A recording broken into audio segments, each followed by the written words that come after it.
Ya, saya kira itu ya. Ini data-data ini aja.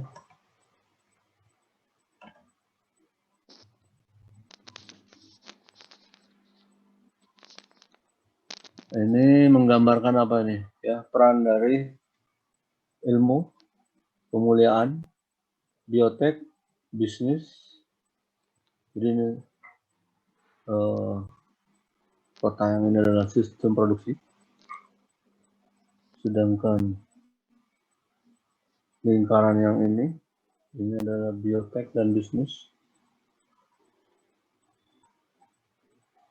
Sedangkan ini seluruhan ini industri swasta. Jadi ini saling membutuhkan. Sama.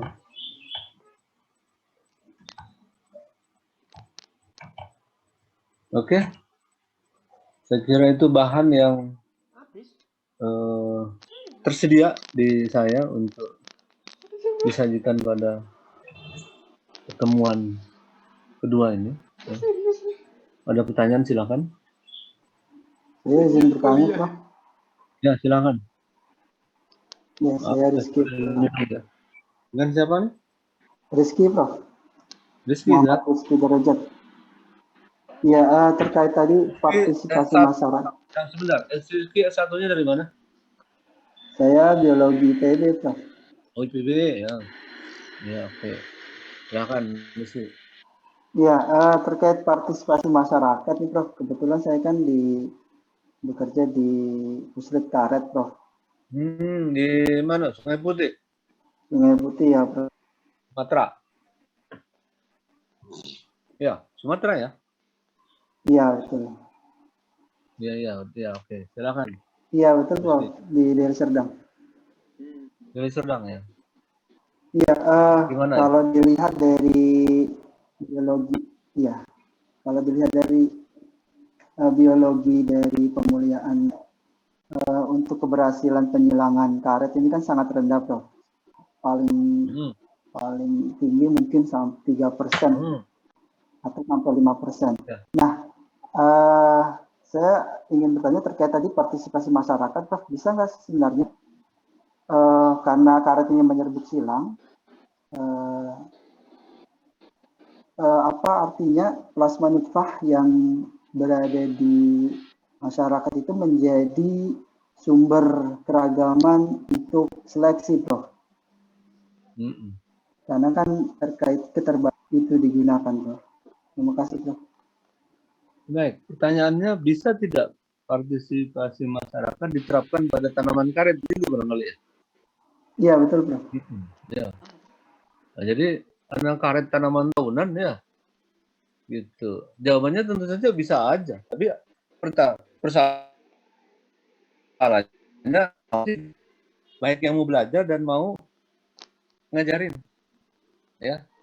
Karena ini menyangkut tanaman jangka panjang. Karet produksi berapa tahun? Mulai panen? Mulai panen di umur 6 tahun, Prof. 5 tahun paling cepat. 6 tahun. Ya, rata-rata 5-6 tahun dari sawit juga ya. Dan karet nanamnya kan bukan dari biji, kan? Umumnya. Iya, okulasi, Prof.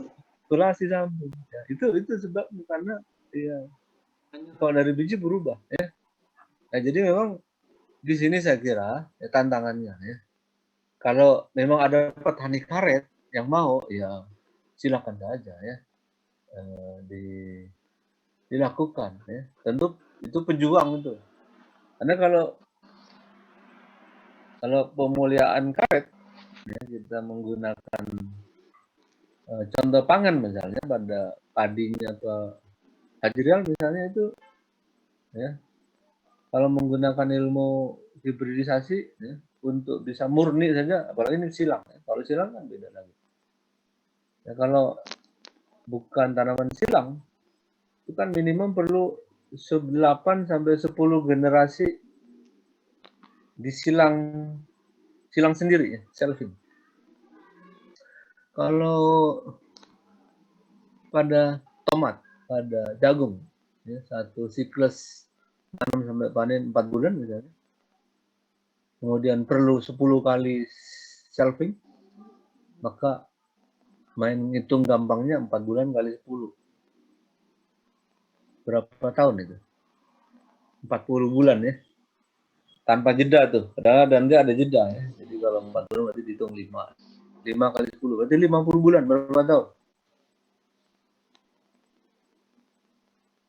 Ada yang bisa jawab? 50 bulan sama dengan berapa tahun? 4,2 tahun. 4 tahun. 4,2 tahun. 4, ya. Kali itu kan 48 ya. Kalau 48 bagi 12 kan berapa tahun? 4 tahun kan? Jadi nggak sampai 5 tahun. Kalau 5 tahun kan 60 bulan. Ya. Jadi itu untuk tanaman semusim. Nah kalau karet 10 generasi misalnya harus diselfing berapa puluh tahun? Mas Rizky? Lama, Prof. Lebih dari 50 tahun ya. Jadi saya pikir menurut saya walaupun ada masyarakat mau jadi pemulia pejuang itu akan ya jarang. Menurut saya jarang ya. Makanya kalau tahunan itu ditangani oleh lembaga misalnya ya. Tapi masyarakat boleh aja diajarin seleksi, kan tidak harus seluruh kegiatan pemulihan ikut, bisa aja dia hanya sebagai part ya, part partisipatori bagian kecil mencarikan bahan ya.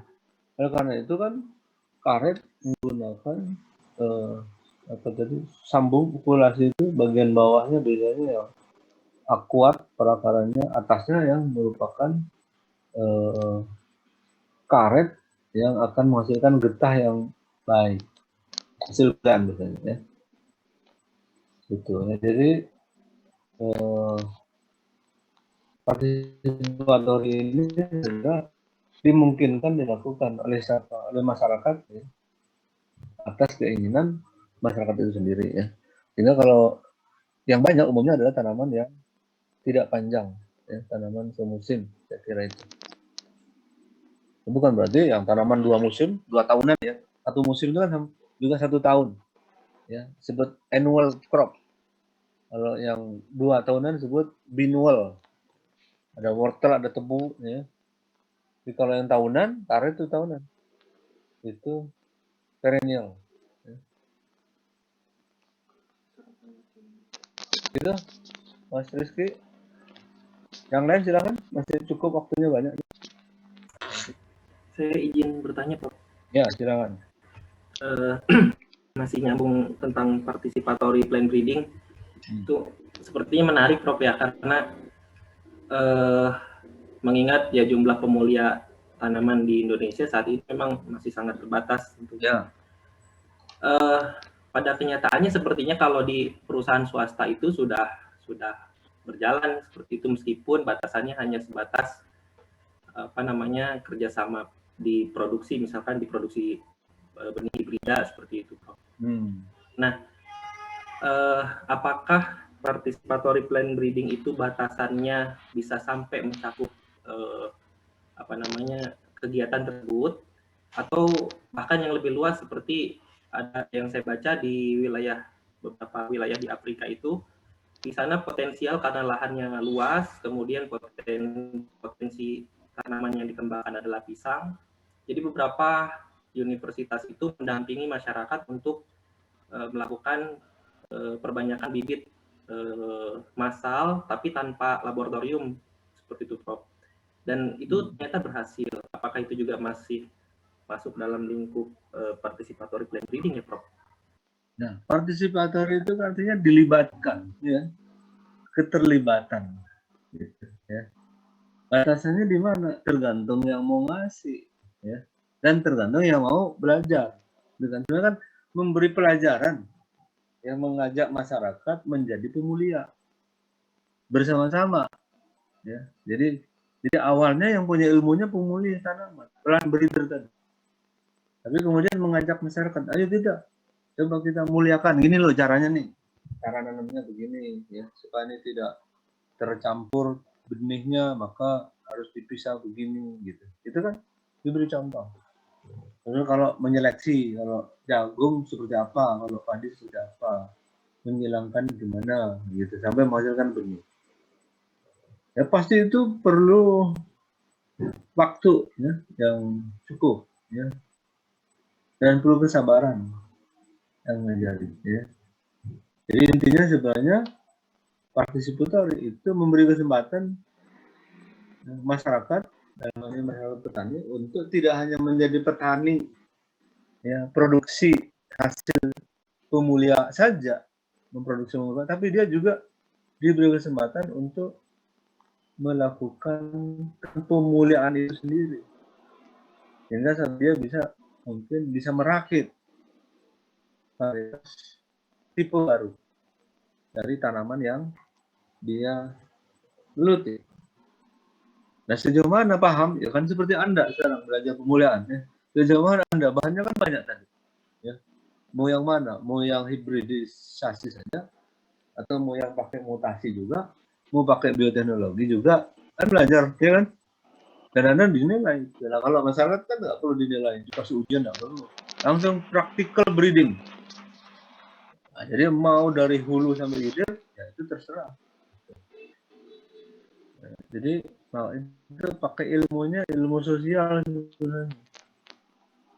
Jadi diajari seleksi saja misalnya, diajari menghilangkan saja itu dia partisipatori. Tapi kalau diajari dari mulai seleksi sampai memilah, seleksi F1, F2, melabel, tidak apa-apa juga. Ya. Jadi partisipatori itu ada part, ada full partisipatori. Sampai dia menjadi pengusaha bahkan, pengusaha benih. Penangkar benih minimum penangkar benih. Ya. Tapi bisa juga pengusaha benih seperti East West. Jadi sekarang kan sudah ada seperti Ibu Nur ya, Nurul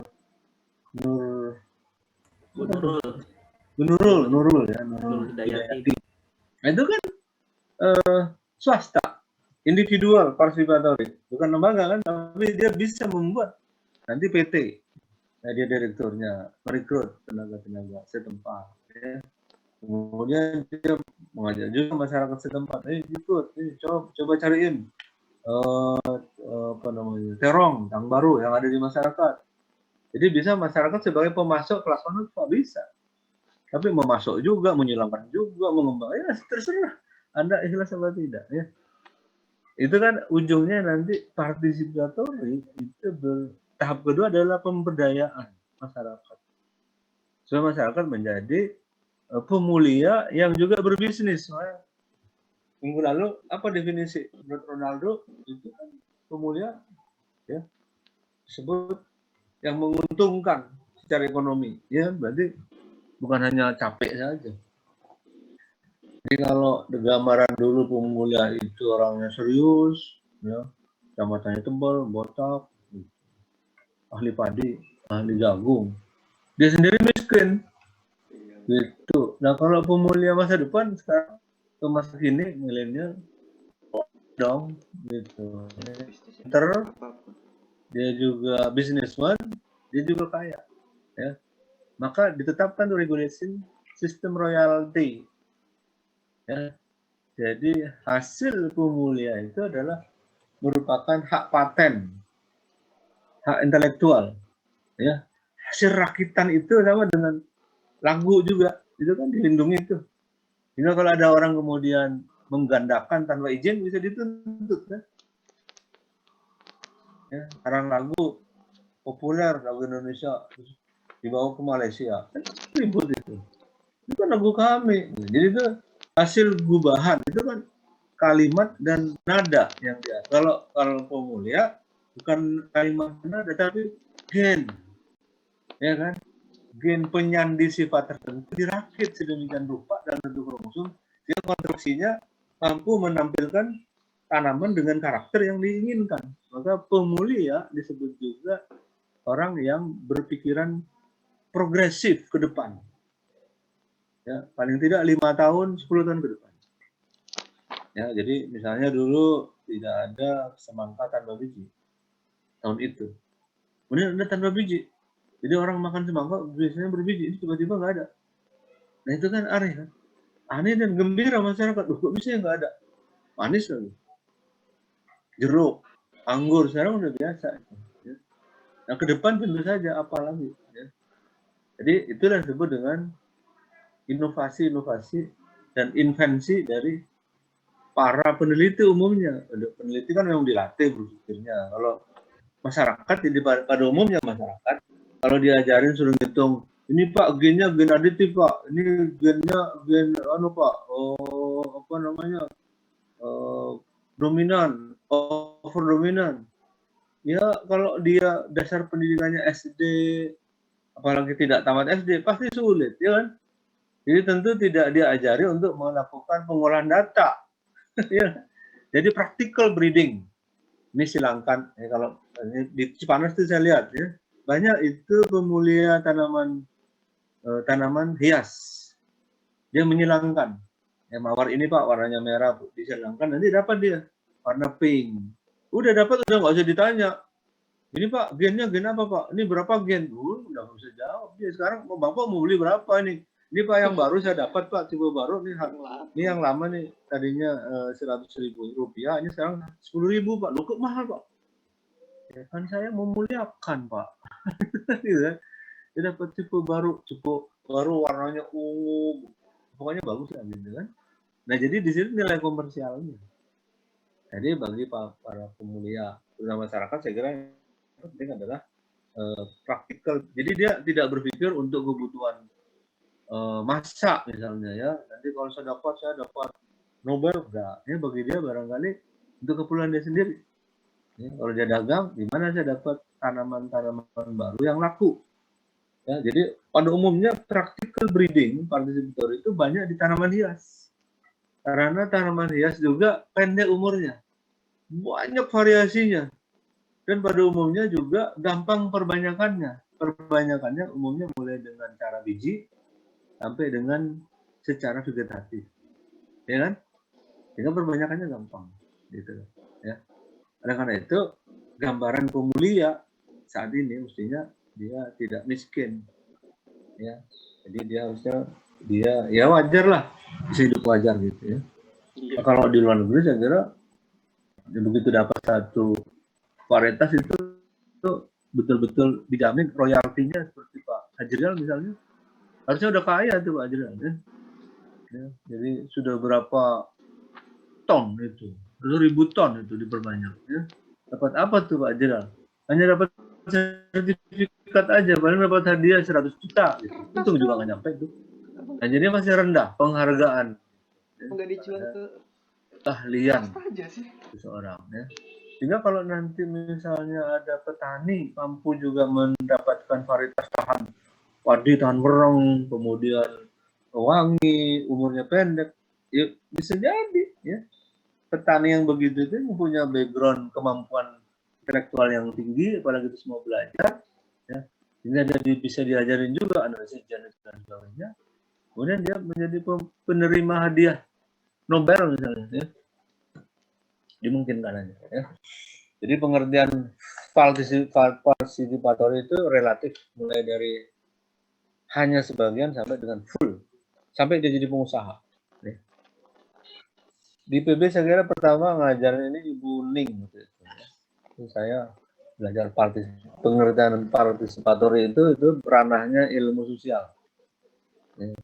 Terlibatan masyarakat dalam proses pemuliaan tanaman itu sebenarnya ya. Dalam proses pemulihan tanaman. Bagaimana proses pemulihan tanaman? Tadi gambarnya tadi itu. Mau ikut eksplorasi, ajak aja masyarakat. Yuk ikut yuk. Kemana? Ke Meksiko, eksplorasi. Nah, yang mau nguasain siapa? Cari apa? Cari jagung aneh. Cari kentang aneh. Gitu. Nanti dapat dari sana, dapat. Ini introduksi. Nih. Kita cari durian. Durian aneh. Durian aneh gimana? Durian yang bijinya kecil seperti semangka, dagingnya tebal, durinya nggak tajam gitu.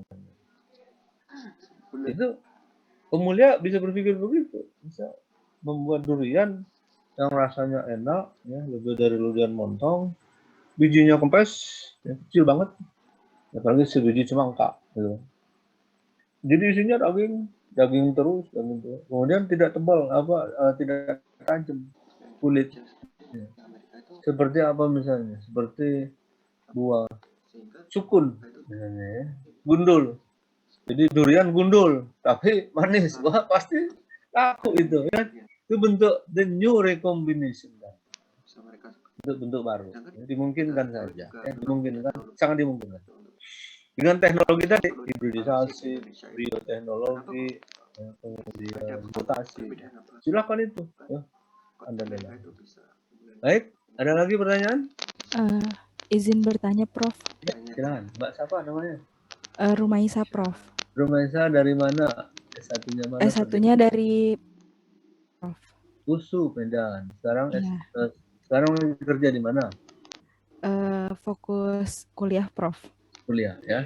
Ya. Ya, silakan. Prof, tadi kan ada disampaikan masih berhubungan dengan participatory plan breeding.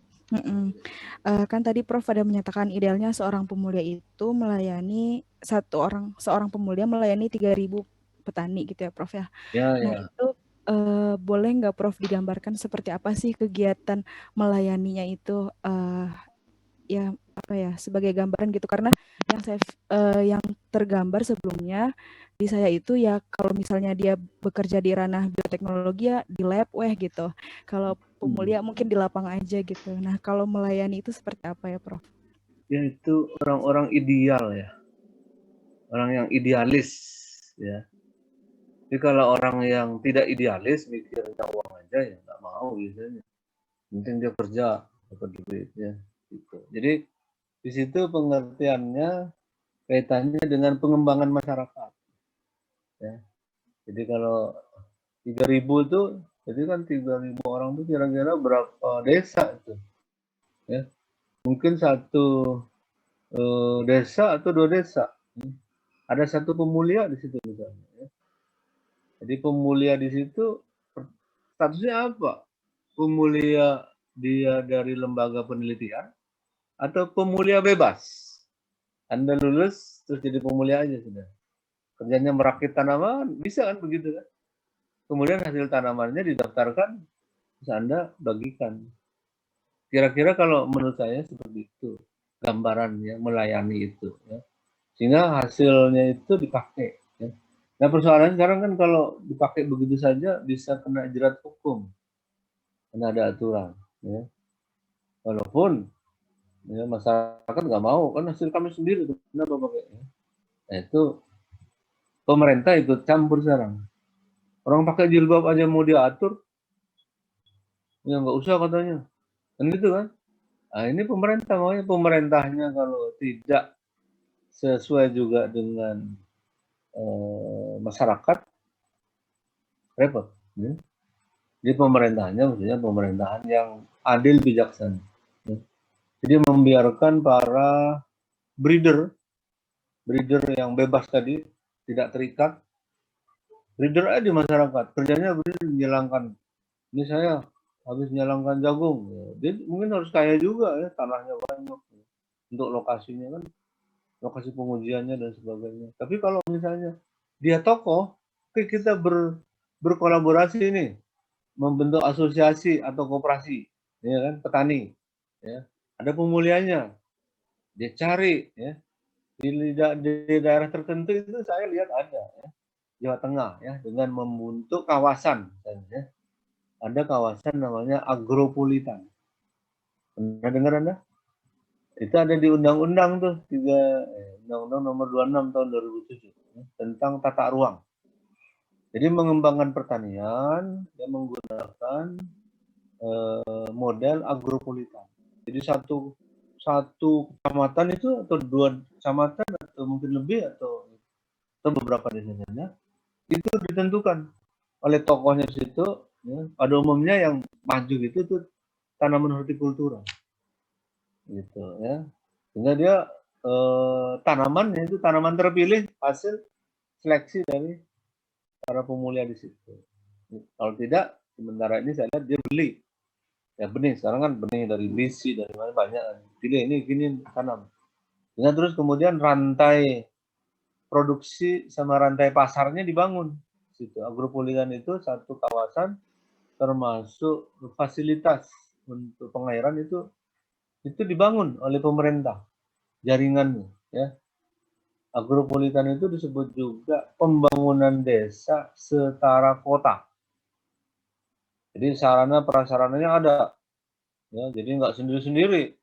Nah di sini, ya, peran pemulia yang partisipatif tadi bisa akan tumbuh baik. Karena kalau tidak, nanti nggak ada yang beli juga siapa? Ya. Pemulia itu, ISPAS itu bisa hidup kan karena ada yang beli. Bisi, ya, ada yang beli. Ya, kalau nggak ada yang beli, dari mana? Gitu, ya. Begitu ya, jadi saya kira pertanyaan Mbak Rumaisa bagus, ya. Tapi itu menurut saya untuk ideal, ya, idealnya. Ya. Ya, seperti saya ini pemulia nggak ya? Gitu. Ya. Saya mengerti ilmu pemuliaan, tapi kerjanya sebenarnya dosen, ya kan? Jadi tidak fokus mengembangkan tanaman. Sambil ngajar saya karena dosen ada 3 tugasnya Tridharma. Ngajar, neliti, pengabdian, ya kan? Nah itu menurut saya tidak semua dosen juga fokus, ya. Karena begitu dapat juga penghargaannya ya biasa-biasa aja, tetap dari gaji. Kayak Pak Ajral tuh, Anda udah ketemu Pak Ajral belum? Nanti ketemu pasti di mata kuliah ini, ya. Nah, itu beliau tuh seangkatan saya tuh, orang pinter tuh, di Kalimantan Tengah. SMA-nya dulu juara itu, sekolahnya di Perancis. Sampai hari ini belum profesor, tapi ilmunya harusnya udah profesor, ya. Karena produknya varietas, ya. Saya malah belum sampai karena saya berbasis penelitian, ya. Didanai, jalanin, nggak dijalanin, berhenti aja dulu. Kan saya tidak harus menghasilkan varietas, tapi saya ngerti bagaimana menghasilkan varietas, ya. Bahwa saya harus profesor itu tuntutan. Jadi beda memang, ya. Kalau saya ya sudah tuntutannya harus jadi doktor S1, S2, S3, jadi profesor itu dipenuhi, harus publikasi dan sebagainya. Tapi tuntutan jadi varietas kan tidak dari IPB. Tapi kalau ada diberi penghargaan. Tapi terus saya lihat, karena saya ketua divisi, saya teriak-teriak tuh Pak Ajral kasih dong profesor. Apa orang IPB mau, orang Dikti mau? Nggak mau. Dia bilang nggak bisa Pak, nggak bisa dikasih itu katanya. Itu harus diperjuangkan. Saya ngomong secara itu dia udah berjuang, udah ada hasilnya. Tinggal kita aja sebagai penguasa langsung kasih itu profesor. Saya bilang gitu. Itu saya ngomong di Senat, guru besar. Nggak mau dia. Nggak mau dia. Bapak, dia harus lengkapi ini publikasinya mana, ininya. Pak Ajral gitu. Saya tanya, nggak usah lah. Gitu, ya. Nah, jadi ini ada gap antara prestasi masyarakat, ada kan Pak Ajral sebagai masyarakat, ya, dengan penguasa, karena kan profesor itu gelar dari manusia, ya, bukan dari Allah kan. Kalau dari Allah mah takwa, makanya kalau orang bertakwa tenang aja. Kalau itu kan gelar manusia, bisa dicabut juga, termasuk jenderal itu, ya. Dan itu physically, gitu, ya. Cuma bersama itu melekat tunjangan segala macam, gitu, ya. Jadi harusnya ya kalau di negara maju itu pakai royalti. Begitu ada hasil dia dan dasarnya dasar ilmiah juga kejujuran. Produksi sudah 5.000 ton, ya nggak usah banyak-banyak. 5.000 ton dapatnya 5% dari 5.000 ton. Harganya berapa? Udah ngocor terus itu, ya. Jadi harusnya tinggal panen, gitu, ya. Nah ini kadang-kadang sistem itu sendiri tidak adil, gitu, ya. Nah, jadi maka kalau ada pemulia yang muncul dari masyarakat hasil partisipasi breeding, dia akan maju kalau disupport oleh community itu sendiri. Ya, maka bagaimana model pertanian, ya, yang berbasis risetnya oleh masyarakat itu sendiri, ya. Itu saya kira ide juga dari teman-teman saya juga, supaya masyarakat ini juga diajari, ya bagus. Apa supaya tidak benih tidak mahal, ya. Nah kalau sekarang kan benih mahal. Coba yang dari ISWAS itu, siapa yang dari ISWAS ini? Ade, Pak Ade, Pak. Saya Pak. Ade Mulyana. Ya kan coba tuh. Itu kan karena mau bayar Pak Ade tuh. Pak Ade kan paling tidak gajinya harus dihitung tuh tiap bulan berapa. Ya. Maka benihnya Dulu, jadi Pak. mahal. Ini benih hibrid apa? Bahannya dari Belanda, yang satu dari Jerman. Gitu. Nah kalau partisipasi breeding mungkin nggak ada rahasia. Ya kita buat nih, ya ketuanya dari sini, ininya. Nah, untuk masyarakat itu sendiri murah deh, nggak usah sekilo sekian, ya. Jadi bisa lebih murah di situ sebenarnya ya. Jadi itu orang-orang yang ya mencoba membela petani supaya lebih berdaya, ya, supaya nanti biayanya lebih murah. Ya. Nah, jadi partisipasi breeding bagi swasta mungkin juga sebagian barangkali atau sebagian banyak itu nggak mau mungkin. Ya udahlah, beli aja dari saya, gitu loh. Itu kerjaan kami. Petani mah memperbanyak aja, pakai ini dari kami kan gitu. Gitu ya, ada yang begitu ya. Baik, mudah-mudahan sudah terjawab. Iya, baik. Terima kasih, Prof. Ya, ada lagi. Sekarang sudah jam 11:30. Kita sampai jam berapa? 11:40 ya? Masih ada 20 menit. Izin Izin bertanya. Saya silakan. Siapa? Ya silakan deh Mas. saya setelah ini. Silakan Mas. Oh iya Mas. Mas Andi. Berarti masih menyambung tentang participatory plant breeding. Ya. Berarti kan konsep participatory plant breeding ini kalau digunakan dalam pengelolaan dan pemanfaatan sumber daya genetik lokal itu mungkin akan lebih bermanfaat juga bagi masyarakat ya Prof ya.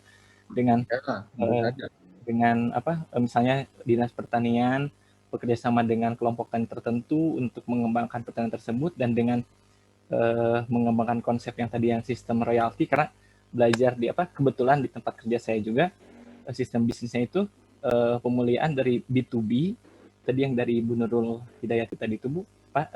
Jadi kita tuh konsepnya hanya meneliti hasil penelitian itu yang kita jual varietas tersebut.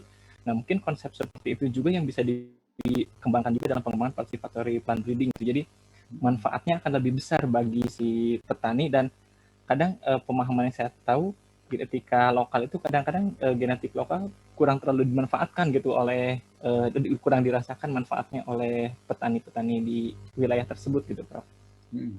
B2B itu apa? B-nya business to business Prof. Bisnis.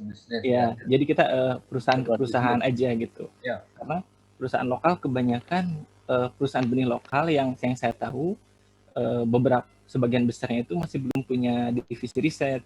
Nah, jadi memungkinkan gitu untuk mengembangkan partisipasi plant breeding ini, masyarakatnya bisa meneliti dan bisa lebih varietas tersebut lebih cocok untuk lingkungan yang spesifik lokasi gitu Prof.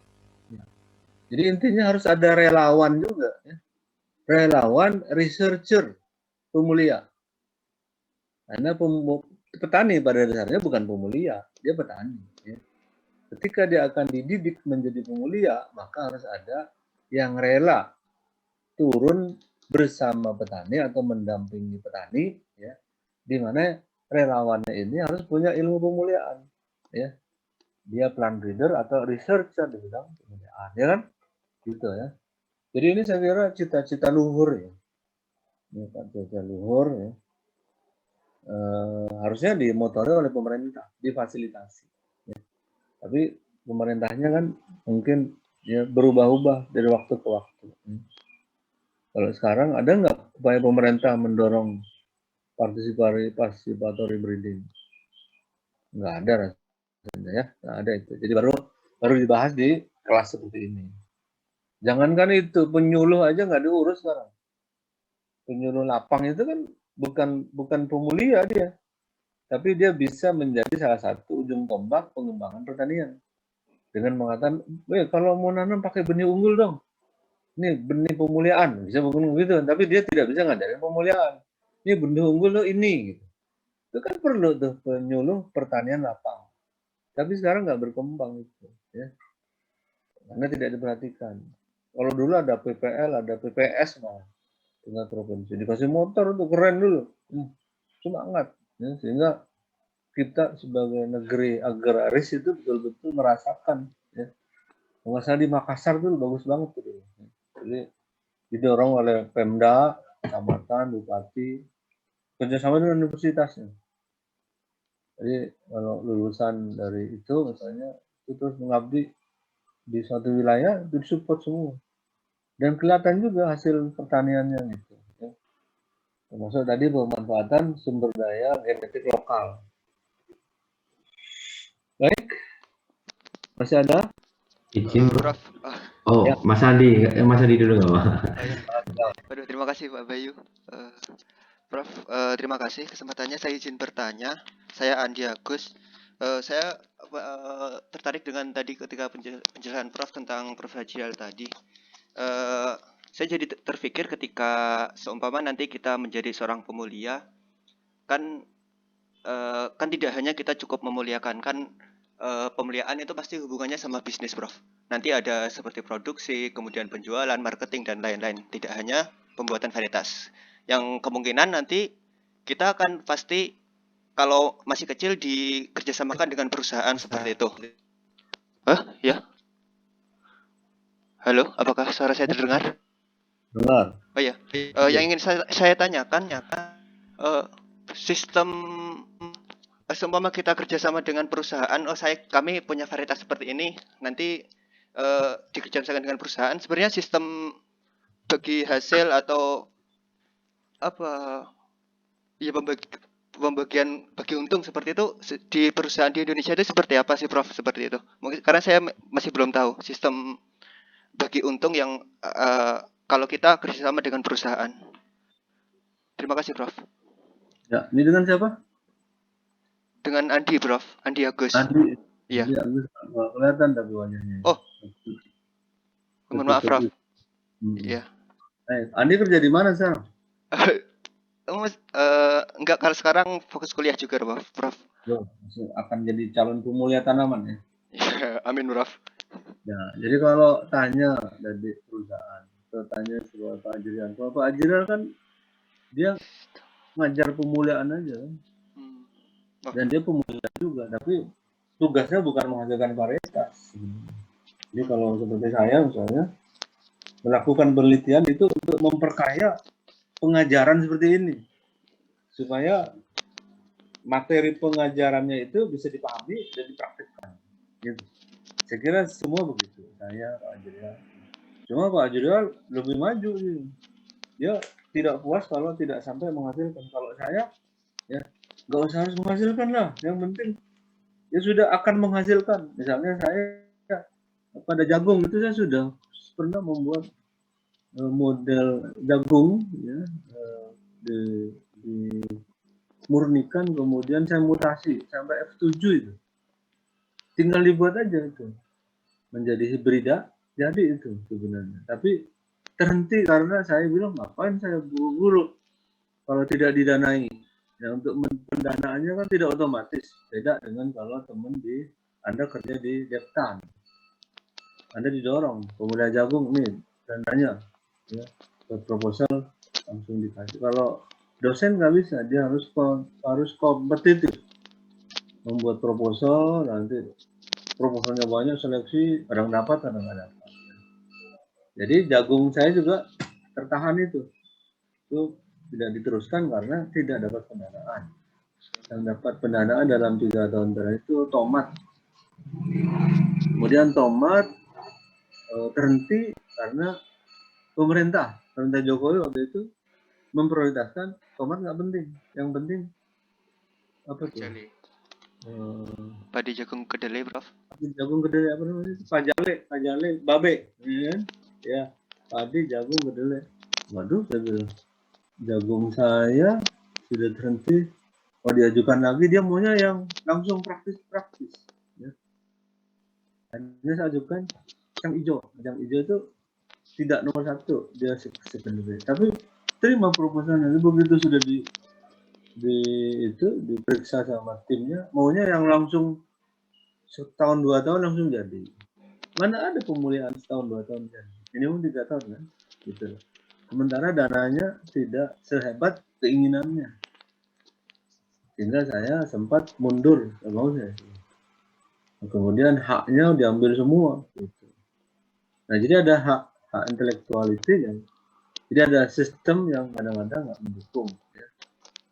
Jadi bagi saya ya sudah kerjakan, kemudian ada pendanaan kita kerjakan lagi, tapi harus sampai jadi publikasi. Karena publikasi itu yang mendorong ya, sistem seperti saya misalnya dosen, ya. Nah, sistemnya itu untuk naik pangkat gimana? Harus ngajar, ada kumnya sekian, dan publikasinya sekian, nggak usah sudah diminta lagi harus fokus, ya, Q1, Q2, dan Anda harus belajar itu, ya. Nah, maka saya, ya karena dosen, kegiatan utama ngajar, meneliti, baru pengabdian. Gitu, ya. Ngajar dan peneliti itu porsinya 80%. Maka dosen seperti saya tuh senang kalau dapat mahasiswa yang mau belajar dan serius, ya. Ya, maka saya sisihkan dananya walaupun sedikit-sedikit, ya. Apalagi kalau mahasiswa punya dana sendiri, ya. Jadi di level pasca dosen dan mahasiswa itu kayak kolega jadi. Dan saya lakukan itu, sehingga alhamdulillah profesornya lebih cepat dari Pak Ajri, ya. Yang harusnya Pak Ajri menurut saya kalau dari segi output, ya, tapi tidak serta-merta begitu. Harus rajin juga mengumpulkan SK, itu sistem yang tidak simpel, gitu, ya. Sehingga Pak Ajri sekarang ya nanti aja lah, gitu. Gitu, ya. Nanti Anda ketemu. Jadi beliau memang tipenya seperti padi. Ya, makin tua, makin berisi padi, gimana itu? Nunduk, kan? Jadi nggak penting lah. Apa buat saya katanya. Profesor itu kan gelar manusia. Yang penting bermanfaat buat dia. Gitu. Oke, jadi saya kira seperti itu ya. Jadi Anda tertarik dengan partisipasi, saya kira itu adalah pemikiran ideal untuk membela petani. Jadi pemulia di situ disebut melayani, ya melayani petani. Sedangkan petani sendiri itu harus didukung, tentu diajari juga petani yang maju, ya. Jangan petani burem, kan. Nah, kalau petaninya nggak maju juga, ya susah juga semua. Ya, pedagang benihnya dan sebagainya nggak dapat, kan. Ya. Karena dimulai dengan produksi yang baik, harga yang baik, income yang baik, baru semuanya akan terjadi multiplier effect berganda, ya, semuanya jadi maju. Ya. Kalau nggak maju, ya sudah seperti COVID ini sekarang, lockdown, ya, akibat lockdown kan banyak pengusaha yang mati, segala macam, nggak bisa bergerak, ya. Untung ada yang mau jadi ojol itu, ya, makanan masih bisa disuplai, gitu, ya. Jadi aktivitas ekonomi itu, ya, harus maju akibat adanya suatu teknologi, pemulihan kan teknologi, ya. Dan harus berguna sesuai dengan yang dibutuhkan masyarakat, baik masyarakat lokal, masyarakat satu wilayah, kawasan, ataupun mungkin kawasan internasional. Ya, makanya East West berani itu dari Belanda invest di Indonesia karena pasarnya ada. Bisi dari Thailand, ya. Jadi pada umumnya pedang-pedang benih kan dari korporasi dan dari luar. Ya, maka sekarang Ibu Nurul, ya, mungkin yang kenal Bu Nurul itu mencoba, kenapa nggak kita coba sendiri, ya Pak, gitu, ya. Pasar sendiri kita bangun, kita rebut, gitu, ya. Tentu dengan modal pengalaman yang beliau punya. Baik. Terima kasih, Prof. Tadi ada yang terlewat. Ada? Itu, Prof. Ketika kita punya varietas, kita kerjasamakan dengan perusahaan. Kalau di Indonesia itu seperti apa ya, Prof? Yang mungkin Prof tahu sistem kerjasamanya, sistem bagi untungnya seperti itu. Ya, jadi kalau perusahaan tentu saja akan melihat varietas itu, nanti bagi perusahaan itu, ya, termasuk varietas yang unggul tidak menurut kriteria perusahaan dan diterima nggak oleh masyarakat pembelinya. Kalau cocok, ya langsung misalnya tidak perlu berlama-lama, tentu perusahaannya mau. Nah, itu bagaimana soal bagi untung?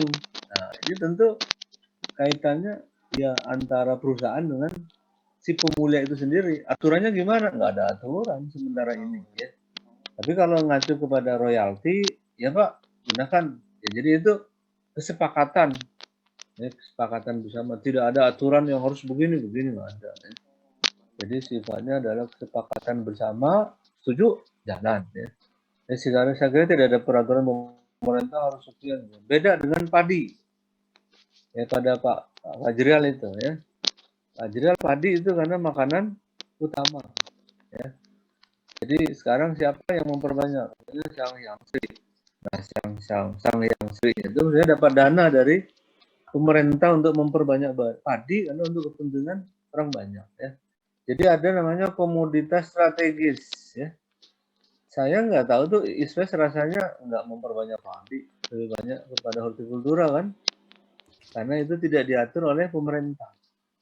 Tidak juga kedelai kan ya, Mas Ade ya? Iya Pak. ISWES kan? Iya, hanya sayuran saja. Baru mulai kemarin tuh 2 tahun lalu saya diundang tuh mau kacang hijau, karena kacang hijau nggak diatur, ya kan? Iya Pak, betul Pak. Iya. Tapi kalau pajale dengan coba-coba tadi jagung itu sudah harganya naik sedikit ribut gitu kan. Jadi itu ada pengaturan yang merupakan intervensi pemerintah ya. Nah di situ tetap harusnya prinsip adil yang berusaha itu dilakukan ya. Jadi yang menjadi itunya pemerintah kan Sang Hyang Sri ya, yang kemudian akhirnya saya baca-baca di koran itu ada juga korupsi di situ ya. Nah kalau itu sudah penyimpangan itu ya kan. Bangkrut Pak. Ya. Bangkrut karena korupsi. Korupsi, gimana mau bayar pemulihan? Iya itu juga ya. Jadi di sini itu penyakit sama. Ya. Jadi tapi mestinya bisa ya, kalau Sang Sri kan dapat dana dari APBN bisa membayar pemulia mestinya ya. Makanya pemulia dari mana? Dari Balai Penelitian Padi di Subang ya. Itu mestinya ya termasuk Fajrial mestinya ya, begitu masuk dia dihargai ya. Tapi sayang itu penghargaannya ada tapi sangat minim gitu ya, tidak bisa menjamin tadi kontinuitas income ya, sebagai hasil karya ilmiah ya. Itu tetap aja dapatnya dari gaji sebagai dosen gitu ya. Baik, waktu kita sudah jam 12 kurang 16, kayaknya udah lewat waktunya ya. Kita akhiri saja ya. Kalau tidak ada. Ya, Prof. Ya, sedikit boleh, Prof. Boleh, silakan. Kebetulan saya di pemerintah, maksudnya saya ingin diskusi. Enggak dari tadi nih, pemerintahnya di mana nih? Saya di BW Padi, Prof, depannya Sang Sri. Balai Besar Penelitian Tanaman Padi. Oh, peneliti. Ya, BW Padi. Peneliti lah. Iya. Ya, pemulia ada Pak siapa di situ pemulia padinya? Ada Dr. Satoto atau Satoto ya. Ya itu senior saya, Prof. Ya, di Padi Brida. Ya. Ya, silakan. Ayo. Untuk pengalaman participatory plant breeding itu biasanya kalau kami itu melibatkan masyarakat itu waktu kita eksplorasi plasma nutfah, Bro. Dari situ informasi dari masyarakat pedesaan ataupun terpencil ataupun yang jauh yang mempunyai tanaman-tanaman padi itu biasanya kita ambil untuk plasma nutfah dimanfaatkan. Dari situ sebenarnya biasanya pengalaman kita juga ada beberapa instansi pemerintah yang punya galur ataupun menurut dia varietas lokal yang di situ adaptif. Nah biasanya mungkin bisa bekerja sama dengan kita atau kita bina atau kita bimbing untuk itu nanti lepas varietas itu. Jadi bisa adaptif di lokasi tersebut begitu. Tentunya sebelum itu belum ada varietas unggul baru di situ. Contohnya kalau misalnya varietas-varietas lokal yang kerjasama dengan Batan itu juga itu di Klaten itu kan ada mentik susu, mentik wangi itu yang dulu lokal sekarang sudah dilepas jadi varietas unggul lokal baru di sana gitu. Iya. Nah, terus hubungannya sama itu tadi biasanya kita pakai PVS juga, Prof. Jadi participatory variety selection itu melibatkan masyarakat, petani, stakeholder, penjual, pedagang itu ikut menyeleksi galur-galur kita yang ingin dilepas. Jadi mungkin di daya hasil atau UML bahkan. Jadi dari situ nanti waktu pelepasan kita dapat informasi mana-mana galur kita yang tentunya sesuai dengan aturan pelepasan, yaitu hama penyakit, potensi, dan nanti ada tambahan juga dari PVS itu. Ini disenangi petani, terus pedagang, terus dan juga kriteria tadi potensi hasil dan hama penyakit. Itu akan lebih manfaat juga untuk saat kita nanti pelepasan dan itu dilepas. Jadi masyarakat atau petani itu sudah tahu ini varietas yang kita diinginkan di petani begitu. Terus kalau misalnya tadi royalti itu kami sendiri, saya bersama tim Pak Satoto itu kan padi hibrida itu masih terbuka lebar untuk royalti, Prof. Kami ada beberapa varietas padi hibrida kita yang dilisensi oleh swasta. Jadi tadi Mas Andi bagaimana swasta itu bekerja sama dengan kita. Biasanya tadi Prof. Sur Yono tadi bilang bahwa nilai daya jual dulu varietas itu untuk menarik swasta. Dari situ biasanya dipatenkan, dilepas, baru dilisensi. Dari situ bisa, kalau secara aturan bisa itu ada royaltinya. Mungkin Pak Azrial itu karena tadi Profesor itu bilang ini komoditas yang strategis. Ya, strategis dan untuk perut orang banyak, dan itu sebenarnya juga politis kan, itu kadang hibrida itu kadang juga terkendala itu tadi, Prof. Kalau misalnya mau dilisensi dan dapat royalti begitu mungkin informasi dan pengalaman saya, Prof. Ya, baik Pak Bayu, terima kasih. Saya kira kalau penerusnya Pak Satoto ya, jadi peneliti sebenarnya, bukan orang pemerintah. Kalau pemerintah yang mengatur jalannya urusan negara dan masyarakat, ya, misalnya Pemda, gitu, termasuk DPR itu pemerintah. DPR yang ngatur legislasinya, Pemda yang eksekutornya. Ya. Kalau kita kan peneliti, pengajar itu ya memang pegawai negeri, tapi sebenarnya tidak mengatur, ya, tapi bisa membantu tadi. Nah, ketika membantu tadi itu dihargai tidak? Nah, penghargaannya itu dari pemerintah tadi, pemerintah daerah maupun pemerintah pusat. Itu yang saya maksud. Jadi Pak Azrial itu bagian masyarakat yang punya keunggulan, ya, sebagai pemulia, dan udah ada hasilnya. Tinggal dikasih aja menurut saya. Jadi begitu memberi, biasanya pemerintah pertimbangannya banyak. Ya, diberi juga, tapi menurut saya tidak proporsional. Gitu ya. Nah, jadi terkait dengan bagi hasil antara swasta tadi dengan masyarakat, ya, masyarakat yang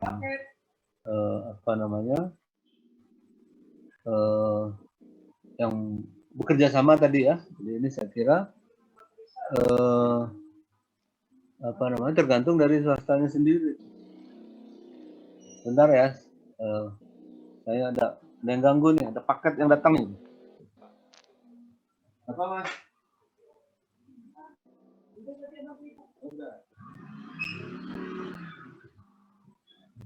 Baik, jadi tergantung tadi swastanya. Ya. Kalau dengan BB padi tadi sudah dijelaskan oleh Pak Bayu, ya, jadi memang daya jualnya, ya, daya tariknya masyarakat, sehingga nanti daya jualnya jadi tinggi, dari itu menghasilkan uang, tentu kan. Nah, uangnya itu yang dibagi tentu saja. Nah, pembagiannya sangat bergantung dari kesepakatan tadi, mau 50%, 50% kan itu ada hitungannya, ya, hitungannya biaya produksinya berapa, ya. Hitungannya persen dari net apa dari bruto itu sangat bergantung, ya. Saya kira begitu ya. Baik, kita tutup. Sudah lewat 10 menit, ya. Mudah-mudahan kuliah 2 kali ini mampu ya memberikan motivasi buat Anda ya untuk jadi pemulia ya, karena kali berikutnya saya berikan ke Ibu Desta, itu sudah masuk ke teknis nanti. Cara pemuliaan ya, sampai nanti ke Ibu Pak Jerial nanti sudah itu masuk juga ya. Lalu nanti ada Buning sama Pak Syukur. Mudah-mudahan selama 1 semester ya kurikulum yang ada mampu mengantarkan Anda kompeten di bidang pemuliaan tanah. Ya. Baik, kita akhiri dengan doa lagi, doa penutup menurut cara dan kepercayaan kita masing-masing. Berdoa mulai.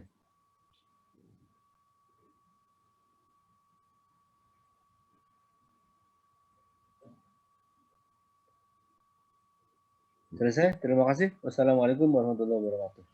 Saya belum. Waalaikumsalam warahmatullahi wabarakatuh. Terima Saya kasih baru banyak, akan Prof. mengisi DAP. DAP Anda belum bisa absen belum ya? Baik, Karena HP-nya saya matiin. Di sini nanti saya isi. terima kasih. Oke, terima kasih. Prof. Terima kasih, Prof. Oke. Terima kasih, Prof. Terima Terima kasih, Prof. Terima kasih, Prof. kasih, Pak. Share-nya sama-sama. Terima kasih, Prof. Nah, saya live ya.